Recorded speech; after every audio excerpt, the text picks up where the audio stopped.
This is Relationship Truth Unfiltered, a podcast that ditches destructive traditions and delves into real biblical teaching about relationships. Welcome. I am Julie Sedenko here with relationship expert Leslie Vernick, and today we are talking about reconciliation. How do you know when it's the right time to reconcile? What are the signs that things might be better this time around? So, Leslie, before there's any kind of reconciliation, there's obviously some form of separation. So let's talk about that for just a minute. Why might a person choose to separate from her husband? I think the first reason would be that he has done something so egregious to her and their marriage vows that she cannot continue to live in the same house safely or wisely. So it might be a serious deception, a serious affair that has been going on a long time, or multiple affairs that she's found out about, sex addiction. It might be a temper problem that has escalated to a point of, physical fear or physical abuse. Those might be reasons where she would, the prudent see danger and take refuge. She would flee from that situation and say in uncertain terms, I will not live like this. This is not a godly home. This is not a godly marriage. I will not put myself and the children in this situation any longer. And so those would be obvious reasons. I think some more subtle reasons might be, so we talk about safety and those kind of egregious sins, but I think we haven't really validated how much people influence us and impact us. The Bible tells us, don't hang out with angry people lest you become like them. In Proverbs, it says it's better that you sit on a rooftop than live with an angry or contentious person. So people's moods, their temper, and their behaviors impact us. And when you live with someone who doesn't manage their moods, they're always angry or they're always negative, it takes its toll on your mood and on your children's mood. And so one of the things that I would say is if living with someone is making you sick, physically or emotionally, just like if you were living in a house with black mold, you wouldn't just forbear if you could help it. You would say, I can't live in this house like this until it's changed, until it's fixed, until it's corrected. I'll give an example of a woman who was trying to stay in her marriage. Her husband was volatile. He was never physically abusive, but he was very spiritually oppressive, that he believed in, the real strong headship, submission, patriarchy, my way or the highway kind of thing. And one day he was angry that a child was scared of him, and she ran into her bedroom and locked the door. And so he broke down the door thinking, it's my house, it's my door. And she, the wife, in a panic, called the police, and she was excommunicated from her church because she called in the legal authorities. But the bigger story is, so he never hit her, but she stayed. But later on, because her church told her she had to, because he didn't touch her. But later on, that same year, she was at the doctor's office getting school physicals for the kids. She had 5 kids. And the doctor pulled her into the office and said, so tell me what's going on at home.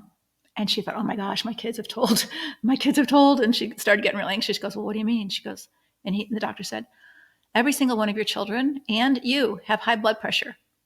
Wow. Something's going on. And it was that day that she decided, I have to separate. So she didn't separate for the physical fear. She separated because of the health consequences of living with this person. And the children were suffering and she was suffering. And she felt like, I cannot, in good faith, continue to try to reason with this man. I have to separate and get us safe and healthy and let him be who he's going to be. Now, is separation, obviously there's that safety factor, but is it supposed to serve as a type of wake-up call? And if so, how? The Bible tells us that, sometimes a foolish person will not listen to words. Often a foolish person will not listen to words. We've all had children who don't learn through, don't put your knife in the socket, you're going to get a shock. They put their knife in the socket and then they get the shock. So there's people who just kind of learn the hard way. And so a woman who separates, I'm sure she's said, ouch, stop, don't, I'm not happy with this. I don't like this. So I think that may be her only alternative, is to flee the prudent see danger and take refuge, to flee the situation. And I think there's some precedent in the Bible for that, where when Jesus was under attack by King Herod, baby Jesus, Joseph was woke in the middle of the night by an angel, and the angel didn't say to Joseph, submit to the governing authorities, and trust God, which is what some women who are in dangerous marriages have been told by their pastor. Well, just submit to your husband and trust God and he'll protect you. That's not what the angel told Joseph. The angel told Joseph, get out of Dodge, flee, and go to Nazareth. When Rahab was in the Old Testament, and she was the prostitute who had brought the two spies in from Jericho that were being sought after by the soldiers, and the soldiers came in and said, where'd they go? And she said, they went that way, when really she was hiding them in the other direction. Rahab lied. That's one of the 10 commandments. Thou shalt not bear false witness. And so I believe that God cares about safety, and it's okay to steward our human life. Even Jesus escaped from those who were trying to throw him off the cliff and other times. So it's not like we're to just lay down our life from anybody who wants to harm us. That's not good stewardship of us, our bodies, our spirits, or our soul. So separation for safety issue is biblical, and I believe a wake-up call to someone who's saying, hey, your actions are so egregious, I will not continue to partner with you in a relationship unless you seriously change these ways.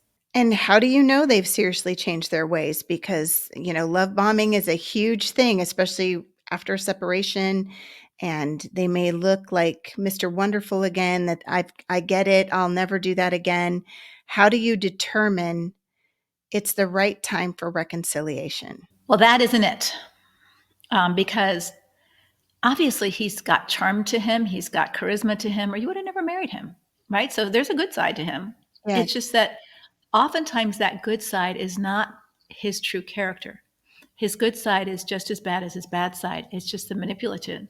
So he knows that he can get you to do what he wants you to do if he's nice to you, right? So if he love bombs you, he promises you things, he buys you things, he takes you places, he tells you you're beautiful, all the things that you long for as a wife, and he does that, he knows that your boundaries will come down and you're more willing to believe him. It's just that's not the true him, because the true him comes out when he's angry. Because if that wasn't the true him, right? So let's back, Jen. Everybody can mess up. Everybody can mess Right. up. So I grew up in an abusive household, and my mom was physically abusive and emotionally abusive. When I had my first child, I was kind of scared because I thought, I don't want to be like her. And we had one incident, only one, where I lost control of my temper and I yanked my son up at 2 years old from throwing a temper tantrum on the floor. I yanked him up by his arm in a public place, and he cried out loud in front of everybody that I broke his arm. Oh, I didn't break his arm, but I did dislocate his arm. nursemaid's elbow. So, Yeah. nursemaid's elbow. Took him to the emergency room, didn't lie about it, told the doctor what I did. The doctor fixed it. It was nursemaid's elbow. I didn't get reported for child abuse at the time, thank God. But I told my husband what happened. I didn't lie. I didn't make excuses. So anybody can have an incident of really bad behavior, right? Really bad behavior. That was bad behavior. It wasn't my son's fault that I acted that way. All right. He was throwing a fit. 2-year-old throw fits, right? I was not capable of regulating myself in that moment. All right. And so I reacted to him in a negative, destructive way. But it never happened again. I owned it. I confessed it. I never repeated it. I did what I needed to do to never repeat that again. So when someone is in a pattern of ugly behavior, apparently that's okay with them. They don't have a conscience that says, oh my gosh, I hurt my wife. I don't want to ever do that again. I don't want to ever do that again. I need help to never do that again. That's a weak spot of mine. I don't want to ever do that again.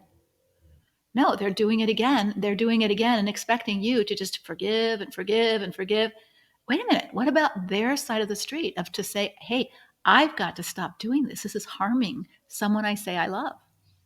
And so the love bombing comes in to manipulate you to see his good side and forget about his bad side when he hasn't changed his bad side. He hasn't worked on his bad side. He hasn't even repented of his bad side. He might have said, I'm sorry, which sucks us in. Okay, now he gets it.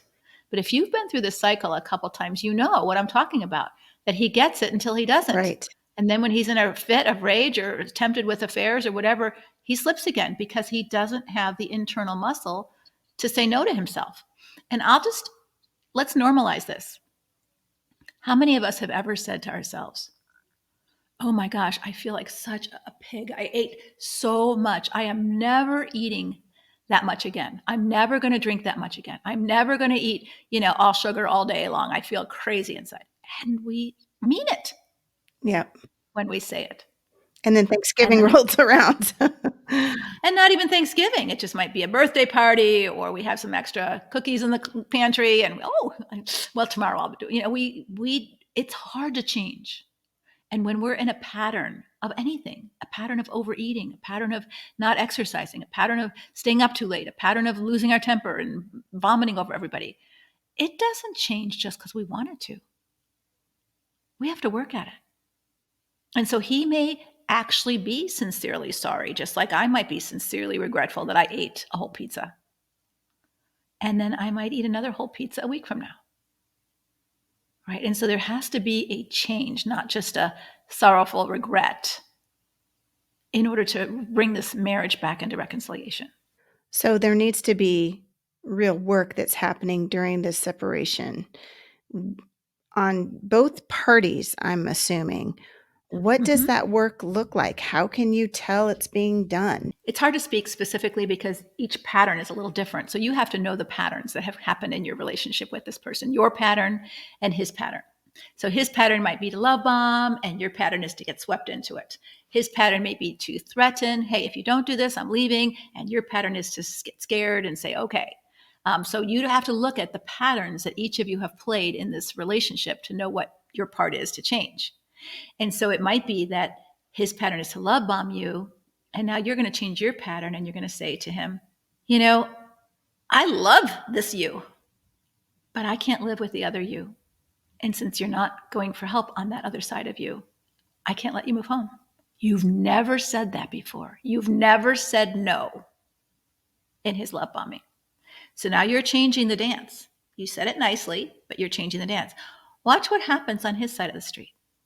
All right. So if he were truly doing his work and that's what you said, he would say, I know it's hard. I'm sorry. I should, I should press you to do that. I'm sorry. I'm going to respect your no. Some version of that.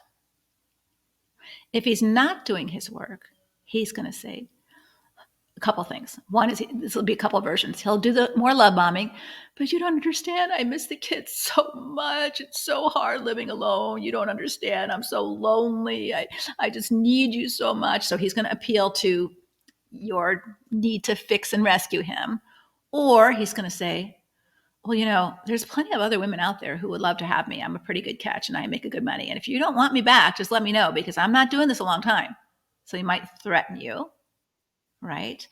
Or he might spiritually, God hates divorce and you're being ungodly if you don't forgive. God tells you. And so he's doing your work for you instead of keeping to his side of the street. So the only version that lets you know he's making any changes is the I'm sorry, I pressured you to do something you don't want to do. Something's not right. That much you're sure of. What you're not sure about, whether you're in a difficult marriage or a truly destructive one. Would you like to know the answer to that question? Go to leslievernick.com/start and get Leslie's free Quick Start Guide. It's a one-page resource that will give you clarity on what you're really dealing with and what your next step should be. Not facing the truth, it may feel safe, but you already know it's not safe for your heart. Don't keep living in confusion. Go to leslievernick.com/start. We'll be there for you every step of the way. Is there a certain time frame that you would say don't go longer than this in separation, make your decision by such and such time? No, I think it shouldn't be any shorter. If it's truly a separation, it shouldn't be any shorter than, I would say, 6 months, because it takes time for someone to show you real change and for them to do the real change. That doesn't mean you can't have conversation. You'll see during the 6 months, is he paying the bills or is he giving you hassle about it? Is he being nice to the kids? Is he taking the kids? Is he helpful around the house with household chores without pressuring you to let him move home? Right? So I think depending on the terms of your separation and what access you give him to the kids in the house and legally, those kind of things. I think separation is really a legal issue too, because most states do not have any kind of protection for you if you separate financially. So when you separate, you're still in the laws of the state married. And what that means is he can, if you have means, if you have money besides your house, if you have savings accounts, retirement accounts, all those kind of things, he can start spending all that money and you don't have a no there. You don't have any say because you're still married. And so they don't get into people's finances when they're married, right? They don't say, husbands, you can't spend your money of your wife. That's not the law that we have.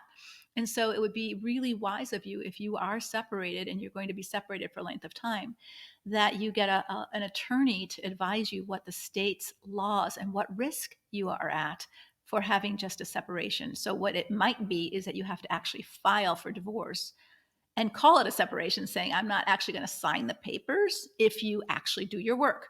But filing for divorce gives you a little bit more legal teeth to protect the assets. And that's a legal question. And I'm not qualified to talk about that because some states do have a legal separation. But if this is bad and you are separating and you do have means, please, please go to an attorney and find out what you need to do to protect your assets. Because we have heard horror stories of a woman who was told to separate by her church, even, okay, you can separate, but you can't file for divorce. You can't even file for divorce. You have to trust, that God. And so she does that. And then they end up getting divorced after a year because he's not changed. But whatever money was in retirement is gone. Whatever money that she had to, help her children is gone. And now what? Is the church going to pay her bills? No. Is the church going to give her medical insurance? No. So I think it's really important for a woman to wise up and understand that there are certain legal protections for you and for him. And you need to know what those are if you're planning separation, if possible. And if you have to flee because it's so dangerous that you have to just get out of Dodge now, then you better get an appointment with an attorney really quick so that you file for divorce so that while he's mad at you, he can't harm you further financially. Leslie, that's such good advice because I think sometimes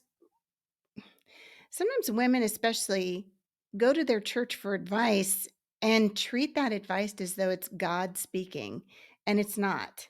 And you can't turn your brain off just because your pastor said something. You have to think for yourself and pray for yourself and hear from God yourself, because sometimes churches give really terrible advice.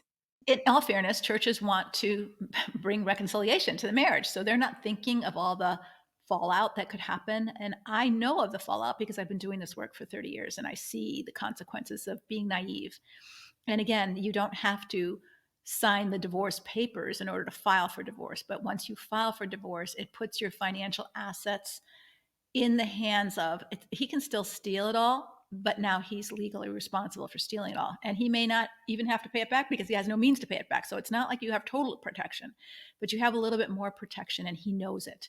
And especially if he's wise with money or smart with money, not wise, even smart with money, or has a lot of money, he can do a lot of harm to you. And the other thing I would really encourage you to do is check with the IRS or your accountant on your taxes, because these days you don't even sign a tax form anymore. You just they file it online and you don't even know what it says. And you could be guilty of owing a lot of taxes, especially if he's self-employed and you're not sure what he's paying in taxes and all of that. I had a woman who owed over $100,000 in back taxes. And so there's something called the innocent spouse law that if you didn't know about it and you find out about it, if you report it, you will be able to do that. But that's not about reconciliation. That's about the danger that you're in financially when you separate. And so we just want to make sure that you're hearing all of the cons of separation and that you take those matters to the people who can help you get the information you need. So, going back to reconciliation, let's say you do reconcile, and obviously there's going to be slip ups because nobody's perfect. So, how do you not overreact if there's a setback, but also not underreact if it's a true relapse back to old ways? What is the balance there? Well, I think this requires a conversation before he ever comes home. And this is your work to do as a victim or as the woman in separation, or if it's reversed and a man's listening to this. Your work is, what is it that you will forbear? Because all of us have to forbear stuff. So I hope you're not separating because he doesn't pick his socks up off the floor. I mean, those aren't those are aggravating situations. Those aren't dangerous situations.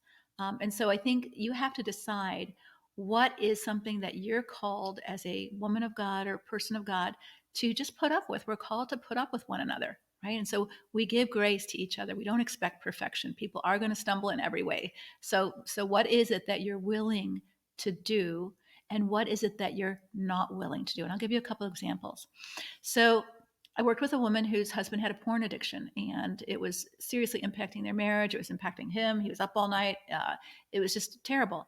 And she said, I understand this is a besetting sin for you. And I have my own issues with overeating sometimes. And it's not causing the damage yours is causing, but I can understand that temptation. And so I have grace for you here. But what I will not live with, not one more time, is a liar. And if you lie to me about it and I find out, we're done. So she clarified, what can I not, I'm going to be okay with you watching porn, but I'm going to assume that you might slip up with that. But when you slip up, I'm expecting you to tell me. If I ever discover that you didn't tell me, we're done. We're done, right? So I think those are the kind of boundaries that you would work on in your own work of what am I willing to forbear or give some space to during the healing. So here's another example. I will not live with you if you ever raise your hand to me or the children like that again. What that means is if you do, I'm going to say, you're scaring me, and you have 5 seconds to stop and walk away. So that's, you're giving him a reflection of whether he thinks he's scaring you is not the issue. I feel scared, or I feel you're scaring us. Your job is to stop, go for a walk, calm down, regulate yourself. If you can't do that, you can't come home. So very, very clear boundaries and deciding for yourself, this is what I will not put up with, and this is what I Right. will. This is Right. okay. And we had a blog recently of a woman saying, I wanted him to show me our finances. I never had access to the finances. So I want to see where the money is and where it's going and how much you spend and how I want equal access to it. He wouldn't do it. Really? Okay. He wouldn't do it. So she's writing in the blog, how can I make him do it? And if I try to make him do it, he's calling me controlling and abusive. And it's true. You can't make someone be a good person. You can't make them have the attributes that lead to reconciliation. But it informs you that reconciliation isn't possible with someone who isn't willing to be honest, isn't willing to be faithful, isn't willing to be accountable.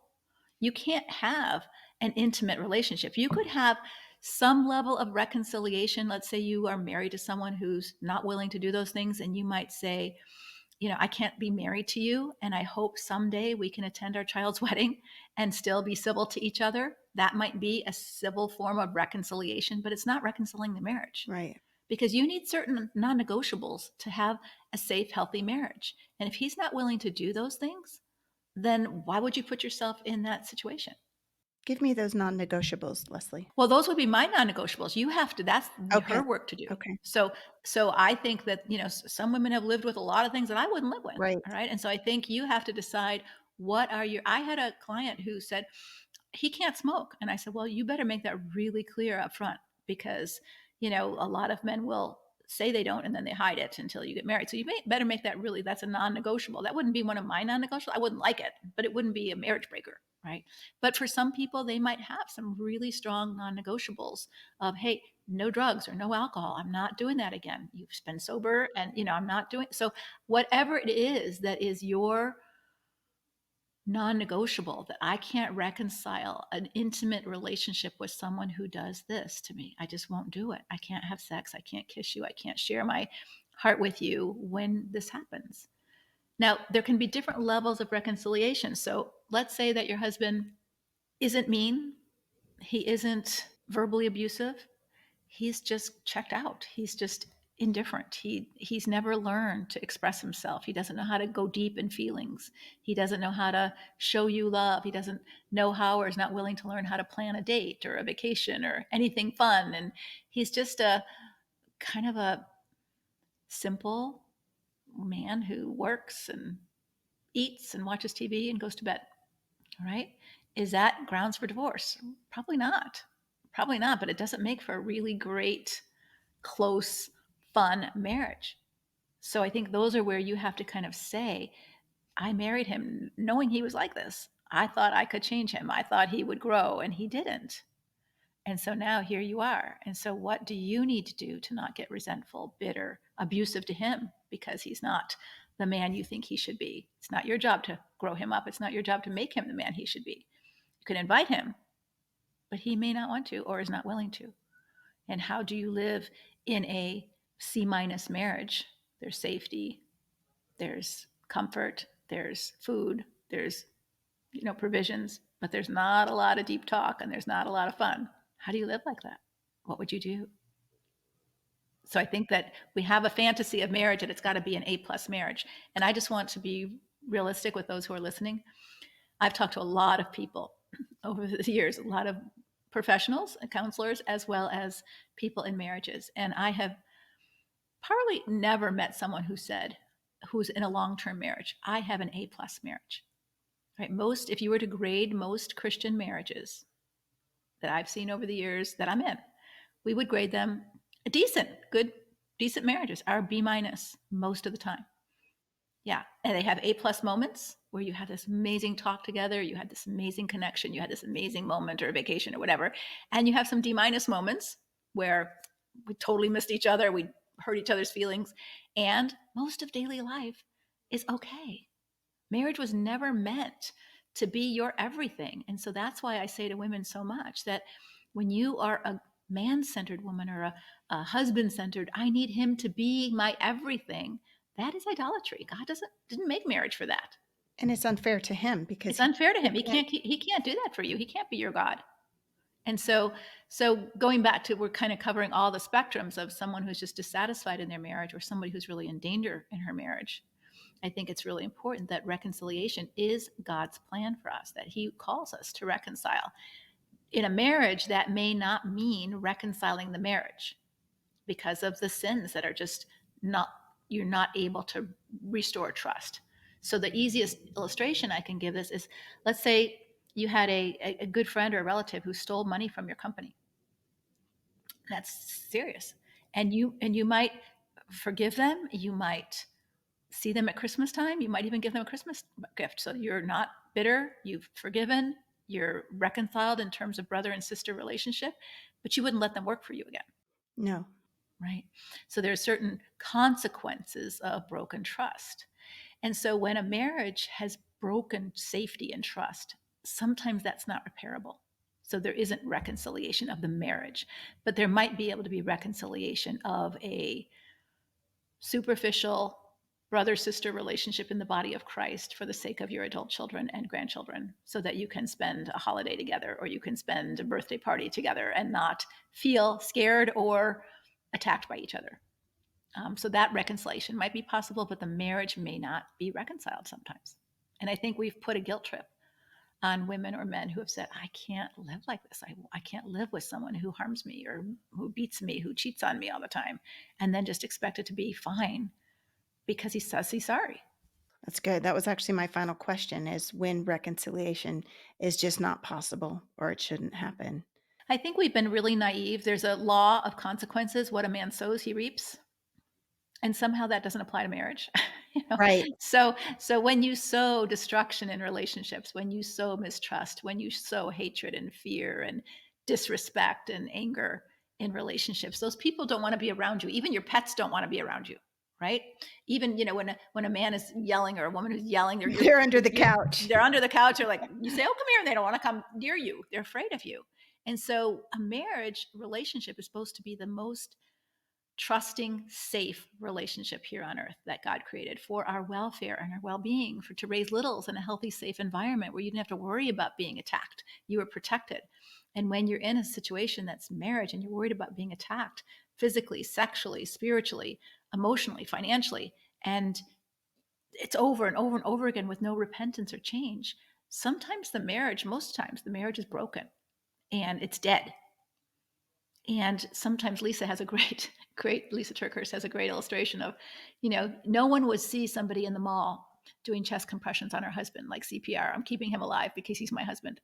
There's a certain time when you call it, You call it. he's dead. And there's certain times that in marriage you have to call it, it's dead. This marriage is dead. And we recently had a Conquer conference, and I met a woman whose marriage was dead, and her husband was, not willing to work on things. And after the divorce, he did go get help. He had about 2 years of therapy, he had some medical help, took some medication, was different, showed her different over time, and they've remarried. And so she's very excited about that possibility that, I put my foot down, I won't live like this. And that was the impetus to get him to change. Whether or not she took him back or not, he didn't want to be that way anymore. Yeah. And he's shown repentance by making amends to the people he harmed, not just her, but to their children, to the church that he said horrible things to and about. And, even in Facebook, he made amends. And so I think that shows the heart of repentance. Ephesians, I think, 4 says, thieves, doesn't say just stop stealing. So sometimes we tell abusers, stop abusing. That's not enough. That's not enough. Cheaters, stop cheating. It's not enough. And so don't settle for that, lady. So thieves, stop stealing. Then Paul says, go to work so that you can learn to give. So a thief has a selfish heart. It's all about me. It's all for me. And that heart has to stop being a selfish heart. And the only way you do that is by seeing changed behaviors over time. When is a liar no longer called a liar? When he's known as a truth teller. This is right in the Bible. So you don't have to feel like you're being harsh by saying, Jesus says in Matthew, people are known by their actions. A fig tree does not bear apples. Yeah. So watch your husband's actions over time, especially when you don't agree with him or you don't want to do what he says, and see if they're different than they used to be. I have a very close friend from youth group days who was just a godly young man. He really was. And he got married. They had a couple of sons. Beautiful. He was a pastor. Beautiful, beautiful family. And somehow he got caught in sexual sin. And he was, I mean, having multiple affairs. And she finally divorced him. And they were divorced for many years. But he was a faithful co parent. And he proved over years that he had changed. He had done his work. And, in a 10-second story, I can't tell you all of the things he did, but he really did do the work and prove to her that he was different. And they've been remarried happily for a number of years. Now, he's obviously not in the ministry anymore. So he had to find a new career and all of those things. But it is possible to reconcile, but not if people aren't really willing to do the work. And those of you who are listening, who are more in the victim place, it's easy for you to say, well, it's his work to do. And you're right. If he doesn't do his work, don't reconcile. But do not waste this time because you have work to do. So like I said at the beginning, notice your patterns, because when you're overly compliant, overly submissive, overly forgiving, overly boundaryless, all of those kind of things, if you end this relationship and you don't learn how to do things differently yourself, you're going to attract the same kind of man. And we've seen this over and over again in our groups where a woman thinks it's him, it's him, it's him. And I'm not saying it's you that's causing him to act his way. He's got issues. And sometimes we have issues too. And so do your work so that if you are ever finding yourself divorced and you are wanting to date again, you have much better skills of discernment and the ability to totally take care of yourself so that you're not looking for someone to rescue you out of your mess. You rescue you out of your mess. And then if you want to partner with someone, that's a whole different story. Leslie, pray for the women who are in the midst of these really, really tough decisions. Lord, I just pray for women who are in these decisions, or they would not think they have to make this decision right now, whether they need to reconcile or whether they need to separate. All of those are big, big decisions and they have huge consequences. I pray that they would just make it much smaller. Today, I'm going to decide to speak the truth. Today, I'm going to decide to not cover up evil and make excuses for it. Today, I'm going to decide to take every thought captive to the obedience of Christ. Today, I'm going to decide to tell my husband, no, I won't do that. You will get so much information when you do that. Lord, help them to see that the freedom comes in them making a series of small next steps that will clarify the next big step to take. Father, I pray for men who might be listening to this. I think there's a whole group of men who want to be better men, but just don't know how. Mm-hmm. And their pride, and perhaps even I have to listen to a woman in secret because it's not okay to learn from a woman. But Lord, that you would just really help them know that you love them and you want them to change. You want them to be strong, godly men, not bully men, not men who misuse their power to gain control over others. That's not your way. You told your disciples, do not do that. I pray that you would help those men confess their sin, that they would work with other men who know how to be good men. They'd be willing to humble themselves, to learn, to grow, just like the victim has to humble herself. It's not all his fault. It's also me who's allowed this to happen for so long. And so, Father, help us to grow and to mature through the hardship in our life, that the ending is different because we did that. In Jesus' name, amen. Amen. Thank you for listening to Relationship Truth Unfiltered. If you need clarity on whether your marriage is difficult, disappointing, or destructive, go right now to leslievernick.com/start. It's totally private and will help you get clear on your next step. Until next time, may God bless all of your relationships with Him, with yourself, and with others.